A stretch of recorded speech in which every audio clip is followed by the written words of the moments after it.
S'il n'y a pas d'usage, il n'y aura pas d'impact économique ni d'impact de satisfaction à la fois pour les clients et les collaborateurs. Une banque, elle, quand elle investit, elle doit mesurer le risque qu'elle prend. Donc quand elle comprend bien le sujet parce qu'elle est elle-même utilisatrice, c'est quand même plus pratique. Bienvenue, je suis Laurent-Nicolas Guénoc du cabinet Convertéo et vous allez écouter Changement d'époque en cours, le podcast de l'IA. Vous êtes déjà obligatoirement concerné par l'épisode du jour à partir du moment où vous avez un compte bancaire. Le secteur bancaire, poumon de l'économie et qui emploie plus de 350 000 salariés en France, a été l'un des endroits où les technologies numériques ont le plus profondément transformé les métiers et les services de ces entreprises depuis une vingtaine d'années. Nous pouvons ouvrir un compte bancaire depuis notre téléphone, nous pouvons augmenter notre plafond de dépenses en quelques clics et faire une simulation de crédit directement en ligne et totalement entrer dans les mœurs. Nos banques numériques et connectées sont désormais en train d'investir massivement dans l'IA. Et pour en parler aujourd'hui, je reçois Yves Tirode. Bonjour Yves. Bonjour. Yves, vous êtes directeur général digital et paiement du groupe BPCE, l'un des principaux groupes bancaires français, avec des entreprises comme Caisse d'Épargne, Banque Populaire ou Natixis. Vous employez plus de 100 000 collaborateurs en France et dans le monde. Yves Tirode, bienvenue et merci d'avoir accepté notre invitation. Merci. Yves, je voudrais commencer par essayer de qualifier le moment que nous vivons. Ça fait, vous concernant, plus de 30 ans que vous êtes un témoin et un acteur de la transformation des entreprises par la technologie. Vous êtes passé notamment par Orange, le groupe SNCF. Autrement dit, vous en avez vu d'autres. Et pourtant, avec l'IA, on a le sentiment de vivre un moment un peu particulier dans l'histoire des technologies et de leur impact sur l'économie. Quel est votre sentiment ? Comment vous qualifieriez le moment dans lequel on se trouve ? Simple évolution ou changement d'époque ? Déjà, bonjour à tout le monde. Oui, j'en ai vu d'autres. J'en ai vu d'autres puisque j'ai eu la chance de commencer sur la téléphonie mobile, puis le lancement de l'Internet. Puis moi, j'ai eu la chance de travailler au lancement de l'iPhone. Le mobile Internet, ça aurait été une très grosse révolution derrière l'Internet. Et puis, après, moi, j'ai vécu le e-commerce avec... moi, j'avais beaucoup travaillé sur le passage à l'échelle de voyagesncf.com. Et donc, la transformation des usages des clients vers la dématérialisation des achats. Et puis ensuite, j'ai travaillé aussi sur le digital de toute la SNCF avec l'Internet des objets, la technologie appliquée à des services industriels. Et puis depuis une petite dizaine d'années, je suis dans la banque en ligne, l'intelligence artificielle et puis les paiements. Ce qu'on voit depuis quelques mois est à mon avis assez saisissant. Je pense qu'en particulier l'IA générative est une évolution, une révolution qui est probablement la troisième derrière l'Internet et le mobile Internet. Je pense que c'est au même niveau. Il y a probablement un effet un peu différent qui est un effet amplificateur. L'effet amplificateur, c'est que pour des gens comme moi qui ont vécu l'arrivée de l'Internet, l'arrivée du digital dans la société, on a vu un phénomène tout bête, ce qui est un phénomène démographique.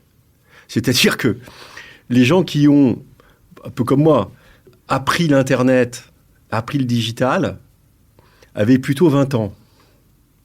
Aujourd'hui, ces mêmes personnes, elles en ont plutôt 45. Donc, elles sont dans l'entreprise à des postes souvent de responsabilité. Il y a 20-25 ans, quand tout ça commençait, c'était plutôt les jeunes qui adoptaient ça. Aujourd'hui, on se retrouve avec un double phénomène assez mécanique, qui est qu'on se retrouve avec, dans les entreprises, énormément de gens formés, acculturés au digital. Ce qui fait que quand une révolution comme l'IA générative arrive, l'adoption, elle est de ce fait beaucoup plus rapide, parce qu'il n'y a pas les phénomènes que nous pouvions avoir il y a 20-25 ans, où les enfants utilisaient les technologies, les parents ne les comprenaient pas. Là, aujourd'hui, il n'y a plus ça. Voilà, donc ça ne veut pas dire que toute la population française, et nous on travaille dans une banque avec tous les publics, est complètement aguerrie à ces technologies. Certes, mais on a quand même un fond culturel qui fait que l'adoption est beaucoup plus rapide. Et donc l'IA générative, pour toutes ces raisons, elle va vite, elle transforme les usages et elle transforme la société plus rapidement que ce que nous avions pu voir avec les autres transformations du digital précédentes. Parce qu'il y a une meilleure compréhension des potentialités et aussi des risques ? Je pense que les gens sont beaucoup plus aguerris, les gens comprennent mieux ce qui se passe. L'usage, l'appropriation est quasi immédiat. Parce que de toute façon, il y a un effet d'avalanche. Quand vous comprenez les outils de base, si vous avez une nouvelle appli, si elle a un sens pour vos usages, si elle vous simplifie la vie, si elle vous facilite votre quotidien, vous l'utilisez. Voilà. Donc c'est ça qu'on voit avec, en particulier, le lancement de l'IA générative, avec ce qui s'est passé avec ChatGPT. Je pense que l'adoption très rapide, c'est bien entendu parce que le produit est bon. Et puis il y en a plein d'autres, je pense qu'on en reparlera. Mais je pense que surtout, c'est parce qu'il y a ce phénomène purement démographique qui est qu'aujourd'hui, globalement, on a une population qui est prête à l'usage. C'est ça qui a changé. Ça, c'est pour tous les clients, c'est pour toute la population française, européenne et mondiale. Et puis ça l'est aussi, évidemment, pour les employés dans les entreprises. Ça, c'est un point important. Alors, justement, on va zoomer un peu plus sur le monde de la banque. Rentrons un peu dans le vif du sujet. Un grand groupe comme BPCE, aujourd'hui, c'est beaucoup de métiers différents, beaucoup d'applications possibles de l'IA différentes. Comment on aborde ce raz-de-marée, cette montagne, je laisse le choix de l'image. À quels endroits vous êtes en train de voir le plus d'effets de transformation sur vos métiers dans le groupe? Alors déjà, il faut partir des fondamentaux. Quand on veut travailler à l'adoption d'une nouvelle technologie, il ne faut pas partir de la technologie, il faut partir des usages. Et donc, il faut partir des utilisateurs, donc des gens. Donc, nous, on a deux catégories d'utilisateurs. On a les clients. On a beaucoup. Aujourd'hui, par exemple, sur notre banque en ligne, c'est 13 millions de clients par jour. Et ils attendent de l'IA. Je pense qu'on y reviendra. Et puis, c'est tous les collaborateurs. On en a 100 000. Voilà, donc, il faut partir des usages. Et ensuite, une fois qu'on a compris ce que les gens voulaient, la manière dont ils pouvaient utiliser ces nouvelles technologies, on se pose la question de l'utilité pour l'entreprise et puis aussi du rationnel économique. C'est-à-dire, est-ce que ça améliore la productivité, ça permet de mieux vendre, ça permet d'éviter des coûts. Le sujet quand même fondamental pour l'entreprise, qui est qu'on n'utilise pas une technologie pour le plaisir de l'utiliser, on utilise ça pour améliorer le service à nos clients, soit pour être plus compétitif. Voilà. Donc ça, on part de ça. Voilà. Ça, c'est très important. C'est la grille de lecture. La grille de lecture, c'est s'il n'y a pas d'usage, il n'y aura pas d'impact économique ni d'impact de satisfaction à la fois pour les clients et les collaborateurs. La grille de lecture, c'est les usages utiles ou pas. S'ils sont utiles, la satisfaction des utilisateurs, clients et collaborateurs. Et si ça marche, on peut rentrer dans ce qui est vraiment la finalité de l'entreprise, c'est-à-dire, OK, est-ce que ça a un impact économique ou pas? Est-ce que ça me rend plus compétitif par rapport à mes pairs? Et alors aujourd'hui, à partir de cette grille de lecture, quelles sont les priorités du groupe? Par où vous abordez l'IA? Quels sont les usages sur lesquels vous misez le plus? Alors déjà, il y a un petit préambule, c'est que l'IA, la data dans une banque, c'est pas né il y a 2-3 ans avec l'arrivée de l'IA générative et de ChatGPT. Nous faisons de la data et de l'IA depuis toujours. La banque, c'est un gisement de data considérable. Et nous avons des modèles. Alors, tout ça a évolué. Il y a eu plein de modes. Moi, j'ai commencé, on parlait de big data. Après, on a parlé de machine learning. Et après, le mot IA est arrivé. Je ne sais pas si j'adore ce mot, du reste, parce qu'il est un peu confusant parfois. Donc déjà, on en fait depuis tout le temps. Donc, il y a une culture de la data dans une banque. Moi, ayant travaillé dans plusieurs autres industries, dans les télécoms, et dans le e-commerce et dans le travel, la culture de la data dans une banque, elle est plutôt proche de ce qu'on voit chez les pure players du digital. Donc, déjà, il y a une matière très favorable parce que, voilà, les gens savent quelle est la valeur associée à la data parce que c'est la data qui permet de faire le métier bancaire. Ça, c'est le premier point très, très important. Et puis, on fait des modèles depuis tout le temps. On fait des modèles pour de l'octroi de crédit, on fait des modèles pour des risques, des risques de marché, je ne vais pas rentrer dans tous les détails, mais on fait des modèles. Et on a même des réglementations, avant même que l'IA n'arrive, qui permettent de vérifier que les modèles sont justes, qu'il n'y a pas de biais, parce qu'évidemment, si vous avez des mauvais modèles, ça peut avoir un impact sur la solidité de votre banque. Donc, déjà, c'est le point vraiment très, très important, c'est que par rapport à beaucoup d'autres industries, le socle est très solide dans la banque. Alors, sur ça, se rajoute la révolution vraiment de l'IA générative qui va pouvoir entrer en résonance avec tout ce qu'on a en termes de data et tout ce qu'on a fait aussi en termes de machine learning. Et donc là-dessus, on l'a pris de la manière suivante. On s'est dit, d'abord, nous, on ne veut pas, alors ça, je parle vraiment de BPCE, chaque acteur bancaire a eu une approche probablement différente, chacun sa culture, etc. Je ne la commande pas. Mais je veux dire comment nous, on l'a pris. On s'est dit, d'abord, il faut être assez humble par rapport à ce sujet-là. Ce n'est pas un sprint. Ça va prendre beaucoup de temps. Et qui dit prendre beaucoup de temps, c'est qu'il faut vraiment continuer à travailler sur les fondations. Parmi les fondations, il y a les fondations technologiques, il y a les usages que vous développez, et puis il y a aussi l'accompagnement des collaborateurs, qui me semble un point absolument fondamental. Nous ne voulons pas avoir une IA qui s'impose, qui devient obligée, on veut une IA qui s'adopte. Alors on a, histoire de faire ça d'une manière un peu structurée, on s'est dit, il y a 2 sujets de nature très différente. Il y a l'IA qu'on a appelée l'IA pour tous. C'est l'IA pour tous nos collaborateurs. Et celle-là, c'est donner des outils classiques du grand public dans un environnement hyper sécurisé. Parce que nous ne voulons pas que nos data, les data que nous utilisons, alors les data que nous utilisons, ça peut être nos propres data, mais ça peut être aussi les questions que nous posons. Quand vous écrivez un prompt, ça a de la valeur. Mais on ne veut pas que ce prompt soit exposé sur Internet. On ne veut pas que ce prompt et la réponse au prompt permettent à d'autres langages de s'entraîner. C'est de la fuite de... C'est de la partage de valeur. Bah oui, on n'a pas du tout envie de faire ça. On n'a pas envie de faire ça. Donc on a travaillé, et on a mis pas mal de temps à le faire, on a travaillé sur une sorte d'IAGène multilangage du reste. On est multi-LLM ou SLM, je ne sais pas si vous voulez qu'on en parle après. On s'est créé un service qui s'appelle Maya, c'est mon intelligence artificielle, depuis à peu près 6 mois. Ça permet d'avoir des bibliothèques de prompt pour des usages quotidiens. L'idée est de simplifier la vie des gens. Les choses hyper basiques. C'est ce que nos collaborateurs vont utiliser d'une manière professionnelle. C'est un peu équivalent à ce que vous pouvez utiliser de manière grand public, mais dans un environnement professionnel sécurisé. Et donc le point sympathique, et qui, moi, me convainc du fait qu'il y a vraiment un effet démographique, en 6 mois, sur 100 000 collaborateurs, on a 40 000 utilisateurs. 40 000 utilisateurs qui l'utilisent, et tu que les 4 là pour l'instant, mais ça va continuer de grossir, qui font à peu près plus d'un prompt par jour, on est à 40 prompts par mois. Donc, et c'est stable. Et avec un taux à NPS qui est de l'ordre de 75. Vous vous rendez compte ? L'indice de satisfaction des utilisateurs. Oui, NPS, parce que je veux dire, ce qui compte, c'est l'usage et leur satisfaction. Donc ça, c'est le premier paquet.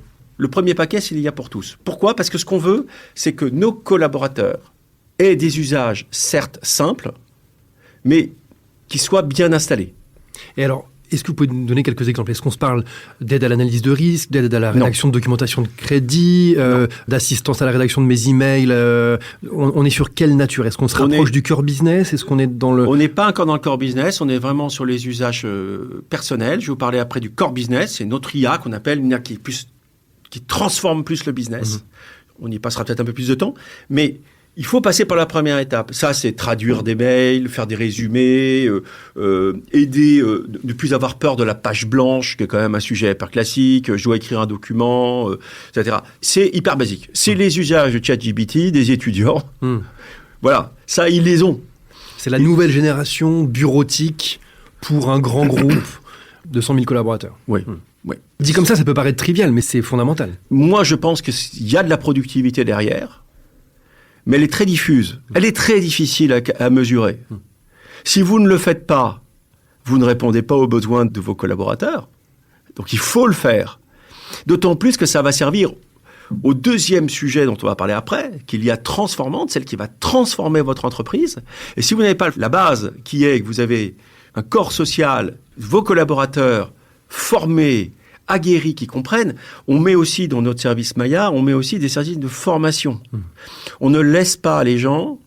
J'ai toujours pensé que l'erreur qu'on a commise, c'est de ne pas avoir de permis de conduire sur Internet. C'est une énorme erreur. On aurait dû le faire depuis le début. Là, nous, on le fait. Donc, on fait des formations. Elles sont pas obligatoires, mais elles sont très, très conseillées. On pourrait peut-être qu'un jour, elles deviendront obligatoires. Parce que dans la banque, il y a beaucoup de formations, et c'est très bien. Et donc, on a des formations à comment écrire un prompt. On a des méthodes. Quand vous écrivez un prompt correctement, fatalement, vous avez moins d'hallucinations. La réponse est de meilleure qualité. Donc ça, on appelle ça la méthode Craft. Voilà, plein d'autres utilisateurs le font. Mais c'est assez basique, mais cette première étape, elle est fondamentale. Je suis très étonné par la vitesse d'adoption, hein. Je ne le comprenais pas et je l'ai compris, c'est la démographie. Ouais. C'est hyper basique. Ouais. C'est des gens qui étaient prêts à cet usage-là. Donc ça, c'est le premier paquet qu'on appelle, nous, l'IA pour tous. Il faut passer par ça. Si je résume, gain de productivité, facilité dans mon travail du quotidien et aussi en cheval de Troie, éducation aux usages de l'IA et montée en compétences. Oui, et puis comprendre aussi que c'est un outil puissant, mais qu'il y a des limites, qu'il ne faut pas forcément croire tout ce que vous dit l'IA, qu'à la fin, quand vous utilisez l'IA, c'est un outil, mais que quand vous signez un document, vous signez un mail, c'est vous qui le signez, c'est pas l'IA qui le signe. C'est des choses un peu évidentes que je raconte, hein. Peut-être, mais ça fait partie des évidences qu'il est mieux de rappeler. Donc, vérifiez bien ce que l'IA vous a dit. L'IA, elle ne porte aucune responsabilité. La responsabilité, in fine, c'est vous, collaborateurs, ou vous, utilisateurs de l'IA. Il ne faut jamais l'oublier, ça. Par ailleurs, on commence à rajouter aussi dans cette IA pour tous des données qui sont plus des données de l'entreprise, hein, parce que vous savez que l'ensemble des langages d'IA génératifs sont entraînés sur Internet, et donc vont chercher souvent des contenus sur Internet dont on connaît à peu près jamais la qualité, la véracité. Donc là, maintenant, on donne la possibilité dans cette IA pour tous de rajouter des documents sur lesquels les IA qu'on a choisis vont pouvoir traiter évidemment le prompt du client. Donc ça, c'est la première partie. Ça, on a commencé par ça. Et après, il y a une deuxième partie que nous avons lancée en parallèle. C'est ce qu'on appelle l'IA transformante. Alors, l'IA transformante, c'est celle qui va transformer en profondeur et pour longtemps l'ensemble de vos métiers. Alors, d'abord, on s'est dit comment on peut transformer déjà la chose la plus importante, c'est la relation avec nos clients. De la même manière, on s'est dit, l'IA pour les clients, c'est quoi ? C'est sur nos applications mobiles, pouvoir répondre avec un chat, mais un chat motorisé par de l'IA générative. Pas seulement les bibliothèques de réponses qu'on avait l'habitude d'avoir, qui objectivement auront été très déceptives dans le passé. Tous ces automates n'ont jamais été très satisfaisants. Moi, j'avais lancé le premier quand j'étais chez Voyage SNCF. Ça marchait parce que c'était est-ce que le train est en retard ou pas en retard. Donc, c'était tellement basique que ça marchait. Mais quand vous avez des questions un peu plus complexes, vous rentrez jamais dans exactement la bonne bijection entre la question et la réponse. Donc, ça marche pas. Donc, l'IA, de ce point de vue-là, est intéressante. Donc, nous avons lancé d'une manière massive, depuis 2 mois, de l'IA générative pour le client. C'est-à-dire que dans votre application mobile, vous pouvez poser des questions et puis c'est l'IA qui vous répond. Alors, là où c'est très compliqué, c'est que nous devons être sûrs que les réponses, elles sont justes. Quand on répond, c'est nous qui nous engageons. C'est le premier sujet. Et c'est une première transformation parce que ça change la relation client. Ça ne transforme pas la relation avec son banquier. Ça répond aux questions les plus basiques, 24-24, 7-7. Et puis si l'IA ne sait pas répondre pour plein de raisons, on le renvoie vers un conseiller. Il y a un côté un peu garde-triage. Oui, puis instantanéité de la réponse sur des questions simples. Je ne sais pas comment faire un virement à l'international, je ne sais pas comment rajouter un bénéficiaire sur mes virements, des choses un peu basiques. Instantanéité et réponse aux questions simples. Voilà, et puis l'application mobile devient tellement grosse, on met toute la banque, que on voit bien qu'on va avoir besoin d'une IA qui vous permette de vous diriger. J'ai une signature d'un document à faire, il est où ? Je pose la question, ça m'y amène. C'est ça qu'on est en train de faire. Alors, pour les clients particuliers et ou pour les clients entreprises aussi ? Alors, on commence par les clients particuliers, on l'enrichit ensuite pour les professionnels et les entreprises individuelles, et après on ira vers les entreprises, on y va progressivement, c'est toujours ce chemin-là qu'on choisit. Bon, ça c'est le premier point. Ça c'est la première initiative, la numéro 1. On en a 5 pour l'instant. La deuxième, c'est l'IA pour le conseiller. Alors l'IA pour le conseiller, c'est quoi ? C'est préparer mon entretien avec un client, faire un compte-rendu de mon entretien. Sur la base de ce compte-rendu, avoir des actions commerciales, marketing qu'il faut que je lance, prioriser. C'est aussi un autre élément. Vous savez, nous, on a une banque, surtout les banques généralistes, elles ont un portefeuille de produits extrêmement large. Donc, pour le conseiller, ce qui est compliqué, c'est qu'il doit pouvoir répondre à son client sur plein de questions. Ça peut être de l'épargne avec un client qui préparait sa retraite, qui veut faire un péri. Ça peut être un crédit immobilier. Ça peut être des problèmes de paiement, des problèmes de fraude, je ne sais pas, il y a tout, de l'assurance.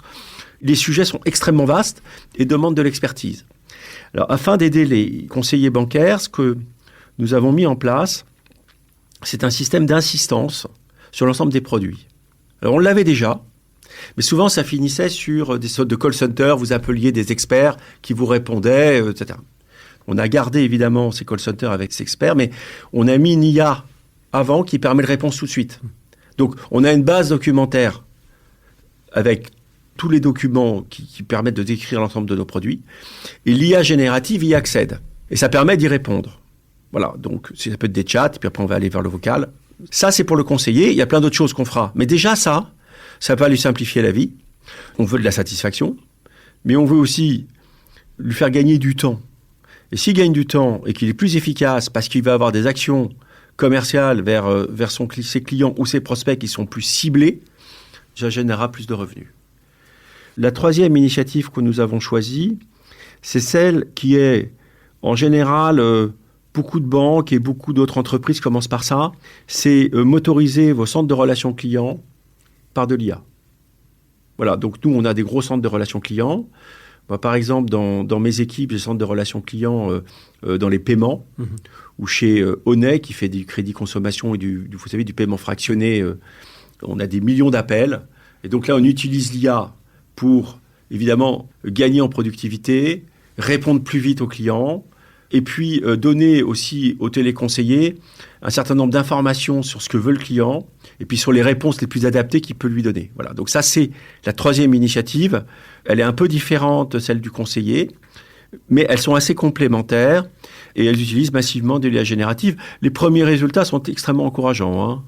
On a gagné en particulier sur les paiements, à peu près 40% de productivité, assez rapidement. La quatrième initiative, c'est celle autour de la lutte contre la fraude. J'en parlerai pas beaucoup, parce que moi, j'aime pas commenter ce qu'on fait pour lutter contre les fraudeurs. Mais sachez que nous utilisons massivement toutes les IA pour protéger les clients de toutes les fraudes, d'usurpation d'identité, etc. Et Dieu sait si les fraudeurs sont extrêmement imaginatifs. Un peu d'IA générative, mais c'est surtout du machine learning qui est utilisé, mais massivement. Et depuis longtemps, pareil. C'est pas quelque chose... Ou alors, mais c'est intéressant ce point. Est-ce qu'il y a des usages réellement nouveaux depuis 2-3 ans, ou est-ce que c'est plutôt une sorte de continuité ?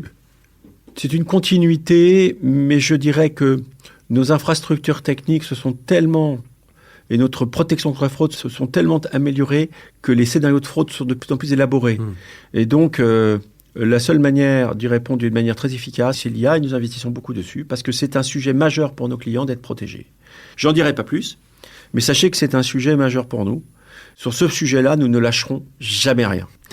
Le dernier point, c'est l'IA pour l'IT. C'est comment on aide les développeurs informatiques à utiliser l'IA. J'étais un peu long, mais vous voyez, on a choisi 5 cas d'usage qui sont en train de se déployer, et on veut que derrière 1 euro investi, à 2-3 ans, on ait 1 euro en retour sur investissement, soit avec plus de revenus, soit des baisses de coûts, soit de l'évitement de coûts.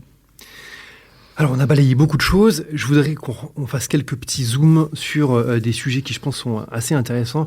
La personnalisation de la relation client, c'est un horizon qui semble se rapprocher. D'ailleurs, pas que dans le secteur bancaire, mais l'exploitation par l'entreprise des données dont elle dispose sur ses clients est censée permettre, vous l'avez dit, pour le conseiller, un meilleur service, et à la fin, pour le client, de meilleurs conseils, le bon produit proposé au bon moment, peut-être au meilleur prix.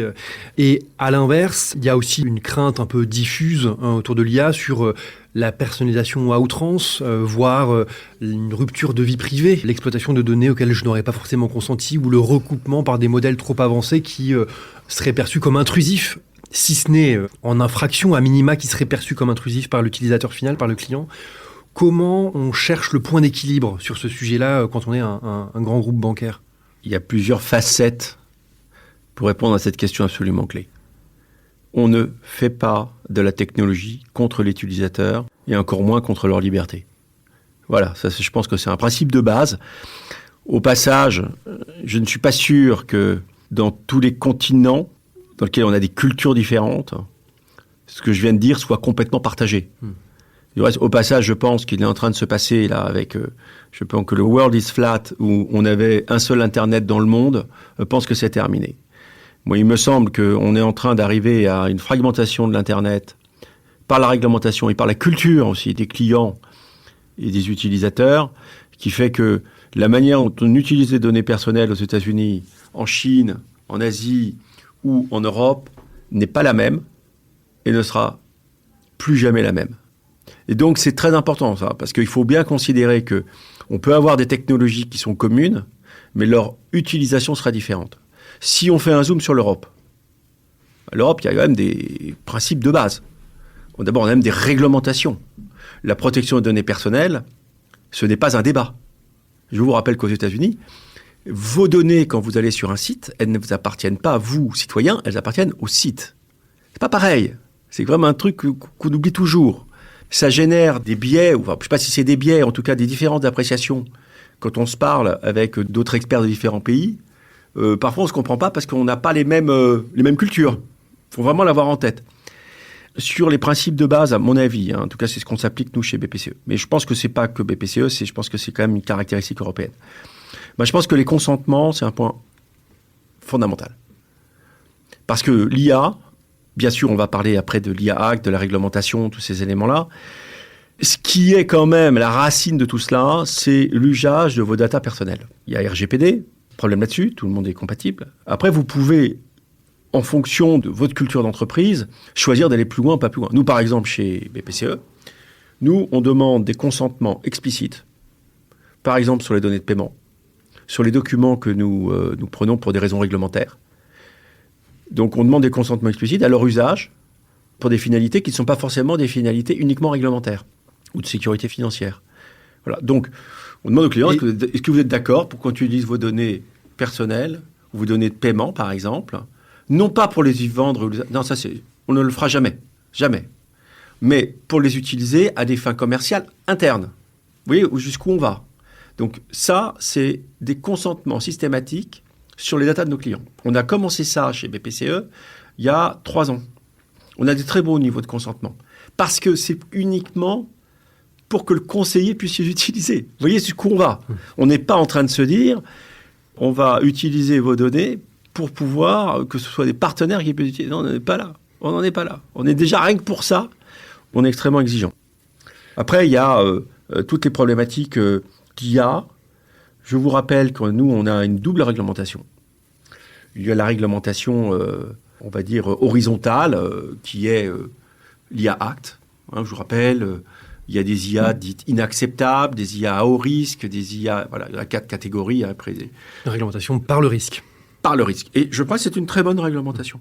On a regardé tous nos algorithmes d'IA. Nous n'avons pas d'algorithme à haut risque. Je rappelle, les algorithmes à haut risque, c'est des algorithmes qui peuvent amener...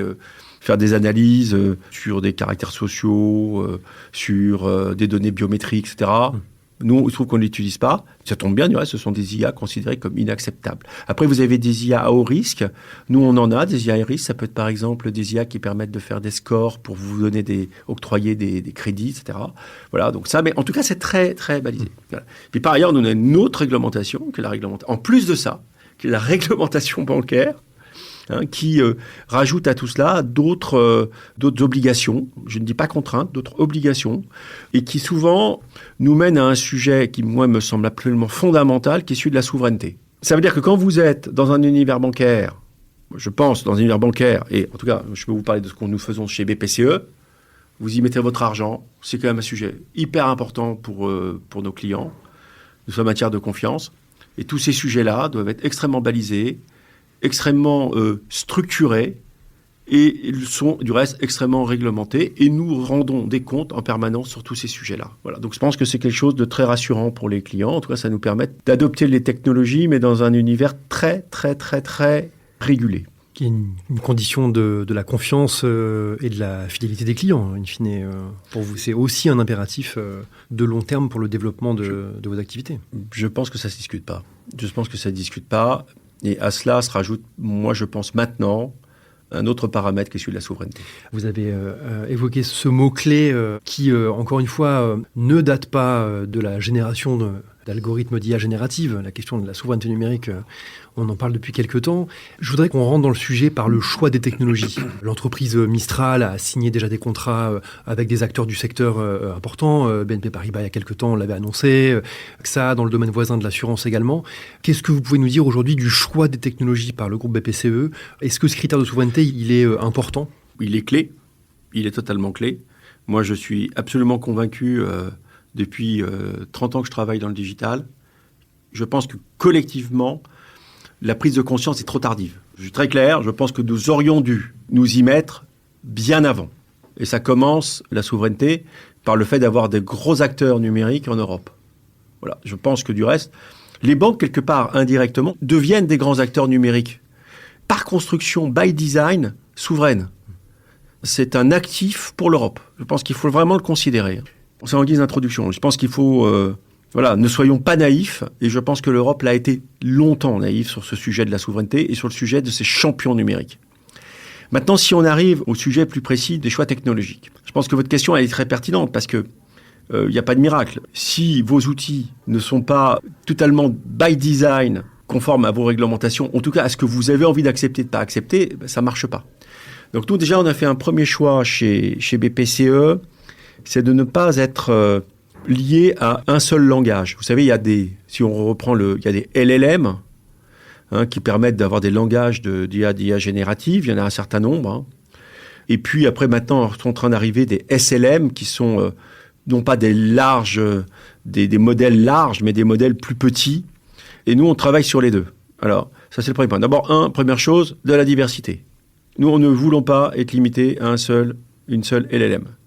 Et moi, je peux vous annoncer que là, on a fini la validation de Mistral dans nos modèles et qu'on va mettre en œuvre Mistral dans nos infrastructures et donc pour répondre à des usages. À l'échelle du groupe. À l'échelle du groupe. Après, nous, on regarde par cas d'usage les langages qui sont les plus adaptés.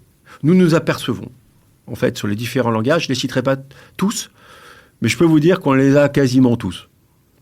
Que certains sont plus adaptés à certains cas d'usage et d'autres sont plus adaptés à d'autres cas d'usage. Il y a pour les clients, on a des modèles où on a besoin de réponses extrêmement rapides, sur des corpus documentaires plutôt pas énormes.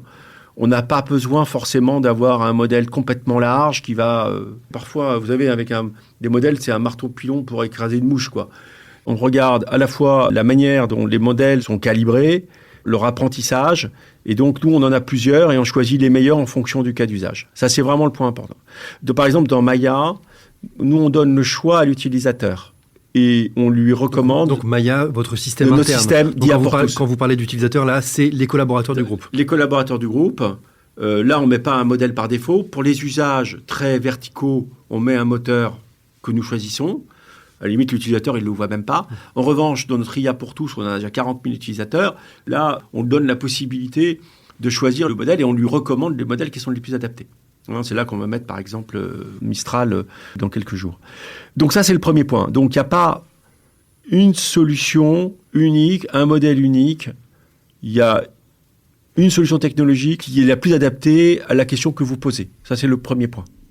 Alors, c'est plus exigeant de le faire comme ça parce que ça veut dire que vous avez des équipes de validation.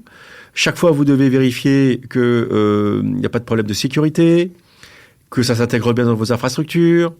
C'est plus exigeant. Mais quand vous avez plusieurs modèles, vous avez beaucoup moins de dépendance.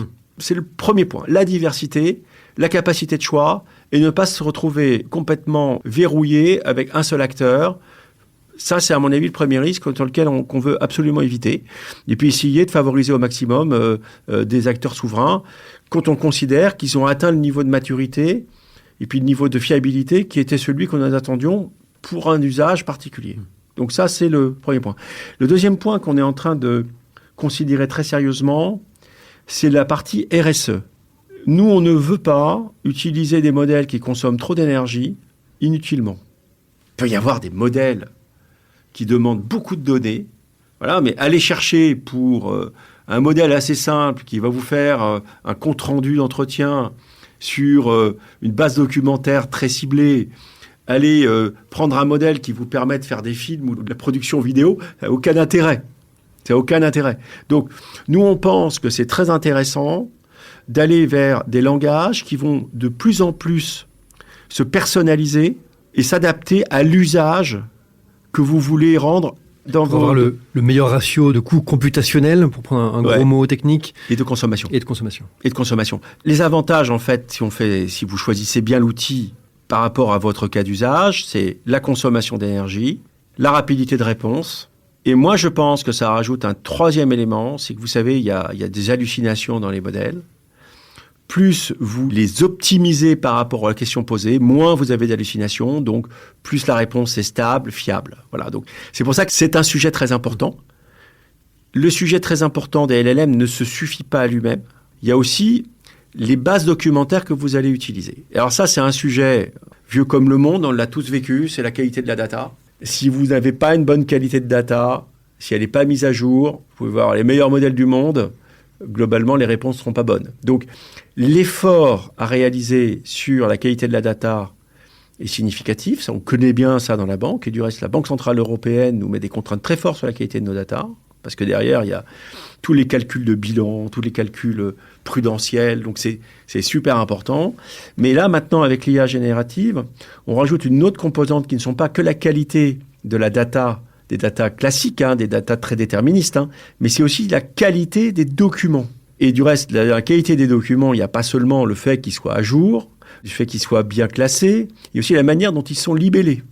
Nous, on s'aperçoit que, suivant la manière dont vous ingérez un document, suivant la manière dont vous le formatez, quand vous faites tourner une LLM dessus, vous avez des réponses plus ou moins fiables. Voilà, vous voyez ? Donc, tout ça... déjà remonter la chaîne de valeur. Et on en arrive souvent à des choses assez fondamentales qu'il faut travailler du reste avec les différents métiers, qui est, si vous voulez avoir de bonnes réponses, ayez des bases documentaires sur tel format, mise à jour, et probablement il faut des gens pour s'en occuper. Ça demande pas mal de travail en amont. J'aimerais avoir votre regard un peu en ouverture sur deux choses. La première, l'écosystème IA français. On sort d'une séquence avec le sommet pour l'action sur l'IA en début d'année qui a été assez marquant, aussi dans une forme de prise de conscience grand public, avec l'implication du président de la République sur ce sujet. Vous disiez à l'échelle de l'Europe qu'on a été en retard sur la génération précédente de faire émerger des grands acteurs du numérique. Comment vous voyez l'écosystème IA français aujourd'hui ? D'abord, c'est quand même toujours super quand il y a une mobilisation autour d'un sujet aussi important. Ça veut dire que nous, on considère qu'il est important, mais à partir du moment où c'est une mobilisation, tout un écosystème, y compris de la sphère politique, honnêtement, c'est plutôt utile. Et puis, il y a ce qui se passe au niveau français, mais il y a surtout ce qui se passe au niveau européen, parce que le sujet, il n'est pas français, il est européen. Moi, je pense que la French Tech, c'est formidable. Mais c'est encore mieux si la French Tech devient la European Tech. Je pense que c'est le sujet majeur. Nous n'avons pas le choix. Ce qui compte dans le digital, et l'IA, c'est du digital, ce sont les effets d'échelle. Ça a toujours été des effets d'échelle. Donc le sujet majeur auquel nous sommes confrontés, c'est celui d'avoir des acteurs qui ont des effets d'échelle pour pouvoir être en compétition avec les acteurs américains et les acteurs chinois. Voilà. Et ça, aujourd'hui, on ne l'a pas. Il y a quelques signaux encourageants quand même. Il y a cette entreprise franco-allemande Helsing dans le domaine des usages militaires de l'IA qui fournit des drones à l'Ukraine aujourd'hui. Il y a quelques soubresauts, un peu plus que des soubresauts d'ailleurs. C'est en train de prendre par endroit. Et comme par hasard, vous le prenez par des secteurs. Pourquoi ? Parce que la défense, tout comme la banque, ce sont des secteurs qui eux-mêmes ont gardé cette volonté de souveraineté. Donc là, il y a un lien très fort, à mon avis, et ne soyons pas naïfs, entre ce besoin de souveraineté et notre capacité à créer des géants du numérique. Et ça peut se faire. Et je pense que votre remarque, elle est extrêmement pertinente. À mon avis, la meilleure manière d'avancer, c'est de se faire par des verticales. Ce qui ne veut pas dire qu'il ne faudra pas regarder aussi les socles technologiques. Parce que nous ne nous leurrons pas. Demain, l'IA générative va refondre les OS de téléphones mobiles. Va probablement aussi refondre le search sur Internet. Donc la question qui va se poser, c'est est-ce que ces outils de base, ces outils socles, ne sont que américains ou chinois, ou est-ce que deviennent aussi européens ? Ça, je ne sais pas y répondre. Donc je pense qu'on peut être raisonnablement optimiste sur le fait qu'on soit capable de se créer des géants sur des verticales, que ce soit la défense ou que ce soit la banque que je connais mieux. En revanche, il ne faudra pas oublier que nous aurons aussi besoin d'avoir des alternatives sur les couches basses. Les couches basses, c'est le cloud. Les couches basses, c'est les OS des téléphones mobiles. Les couches basses, c'est les LLM aussi, même si on voit que certaines LLM, comme celle de Mistral, apparaissent, basées sur de l'open source. Voilà, mais je pense que nous aurons besoin des deux. Voilà, autant sur les grandes verticales, je pense qu'on peut être raisonnablement optimiste, autant sur le deuxième, je pense qu'il faudra une volonté très très forte européenne pour pouvoir le faire. Je voudrais conclure, Yves Thierod, en déplaçant un petit peu le sujet du jour. On a voulu parler et essayer de comprendre ce que l'IA est en train de changer dans le secteur de la banque. Mais j'aimerais aussi vous entendre sur ce que les banques peuvent changer dans le domaine de l'IA. C'est peu dire que le secteur a besoin de financements gigantesques. On voit naturellement les États-Unis annoncer des projets à plusieurs centaines de milliards de dollars. On voit aussi beaucoup d'activités de la part des fonds d'investissement des pays du Golfe qui voient dans l'IA et dans la tech en général des moyens privilégiés de se diversifier en prévision de la décroissance des revenus pétroliers. Quel rôle peuvent jouer, selon vous, les grandes banques européennes dans cette période où les investissements nécessaires pour soutenir la croissance du secteur de l'IA sont colossaux ? Déjà, je pense que les banques, elles doivent l'utiliser. Ça, c'est le premier moment. Non, parce que, vous savez, investir dans un sujet, quand vous l'utilisez vous-même, c'est quand même mieux. Parce que, vous savez, une banque, elle, quand elle investit, elle doit mesurer le risque qu'elle prend. Donc, quand elle comprend bien le sujet, parce qu'elle est elle-même utilisatrice, c'est quand même plus pratique. Voilà, parce que vous parlez d'une chose que vous connaissez. Voilà. Donc, moi, je pense que la question du financement de la tech se pose en Europe. Donc, il y a plusieurs moyens, il y a plusieurs leviers pour financer la tech. Il y a des fonds d'investissement qui sont quand même hyper spécialisés sur ce type de... Je pense qu'on peut aussi avoir d'autres types de financement. Nous, par exemple, chez BPCE, on finance un certain nombre d'entreprises innovantes. Il nous est arrivé aussi, par exemple, de monter au capital d'un certain nombre d'entreprises qui sont des licornes. Je pense à Swile, par exemple. On est monté, on a 22% du capital de Swile. On a fait une opération assez atypique. Donc, parfois, les banques sont considérées comme assez prudentes. Elles le sont parce qu'elles doivent évidemment rendre des comptes à leurs actionnaires, elles doivent rendre compte à leurs clients, elles doivent rendre des comptes aussi à leurs régulateurs. Mais je pense qu'elles sont aussi capables de faire un certain nombre de choses et elles le prouvent. Maintenant, la question que vous posez, comment on va plus loin là-dessus ? Et je pense que ce n'est pas qu'un sujet de banque, c'est un sujet d'écosystème. Donc la question qu'il faut poser, à mon avis, c'est comment on crée un écosystème au niveau européen dans lequel il y a des banques, il y a des industriels, des verticales, des fonds d'investissement qui permettent de construire le niveau de financement qu'il faut. Pas forcément que du financement public, du reste, mais du financement, un financement dans un écosystème structuré au niveau européen.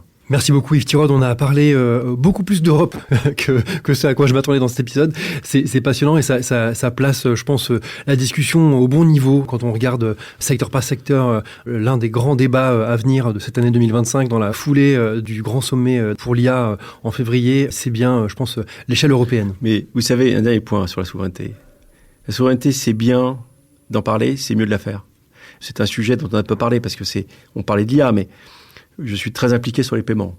Et BPCE est très impliqué sur les paiements. Nous avons lancé une initiative très importante qui s'appelle Wero. Wero, c'est créer un schéma de paiement alternatif à Visa et Mastercard européen. Et on est en train de réussir. Parce que c'est la volonté de 18 banques, une vingtaine de banques. Toutes les banques françaises, toutes les banques allemandes, toutes les banques belges, toutes les banques hollandaises.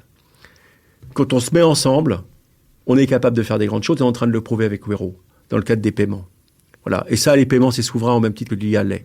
Donc si on est capable de le faire sur ce type de sujet parce qu'on a envie de le faire, je pense qu'on est capable de le faire pour tous. C'est une question d'écosystème, c'est une question de volonté. La souveraineté, c'est de la volonté et de l'organisation des écosystèmes. Pas de meilleure conclusion. Merci beaucoup Yves Thierod pour votre temps. À très bientôt. Merci beaucoup. Au revoir. Merci à toutes et tous d'être restés avec nous. N'oubliez pas de vous abonner à Changement d'époque en cours pour ne rien manquer des prochains épisodes. Retrouvez également Filteria, notre newsletter dédiée à l'intelligence artificielle, sur la page LinkedIn de Converteo. Si vous souhaitez nous écrire, c'est par ici, changement@converteo.com. On attend vos commentaires, vos remarques, vos idées de sujets pour les prochains épisodes. Je remercie enfin toute l'équipe de Converteo qui m'aide à préparer ce podcast. Mathilde Millet, Raphaël Fétic et Charles Le Tailleur notamment. On vous retrouve très vite. À bientôt. Salut.